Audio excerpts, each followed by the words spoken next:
పవన్ కళ్యాణ్ గారి నుంచి ఏం నేర్చుకున్నారు? ఆయన ఆయన ఆయన గురించి ఒక మూవీ అవ్వగానే డైరెక్టర్ పవన్ కళ్యాణ్ గారి గురించి చెప్తారు. త్రివిక్రమ్ గారిని మనం చూసాం, ఆయన ఇంకా స్టిల్ ట్రావెల్ అవుతూనే ఉన్నారు పవన్ కళ్యాణ్ గారితో. మొన్న ఆడియో ఫంక్షన్లో కూడా కనిపించారు. సో మీరు ఏం చెప్తారు? మూవీ అయిపోయింది, ప్యాకప్ అయిపోయింది, సో మీరేం చెప్తారు పవన్ కళ్యాణ్ గారి గురించి? కళ్యాణ్ గారి గురించి చెప్పాలంటే first of all multi tasking అనేది మనిషిలో ఉంటుంది అనేది నాకు ఆయన చూస్తేనే అర్థమైంది. ఒక పక్క స్క్రిప్ట్ చూస్తూ సినిమాలు చూసుకుంటూ ఆయన ప్యారలల్గా ఇంకో పక్క జనం గురించి, పబ్లిక్ గురించి, పార్టీ గురించి ఫోకస్ చేయటం అనేది నిజంగా ఎవరి వల్ల కాదు. అది ఇది ఎంత నిజాయితీగా ఎంత జెన్యూన్గా ఉంటారో సేమ్ ప్యారలల్గా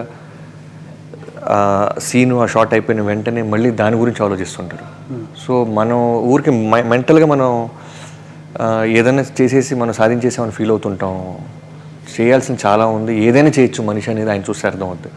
సో కళ్యాణ్ గారి దగ్గర నుంచి నేర్చుకుంది ఏమైనా ఉందంటే మెంటల్గా ఎంత స్ట్రాంగ్గా ఉండాలి, మిగతా అన్నీ తీసి పక్కన పెట్టి ఫోకస్ ఎలా చేయాలి, రూమర్లు వీటన్నిటిని పట్టించుకోకుండా ఆయన అనుకున్నది చేసుకుంటూ వెళ్ళిపోతుంటారు.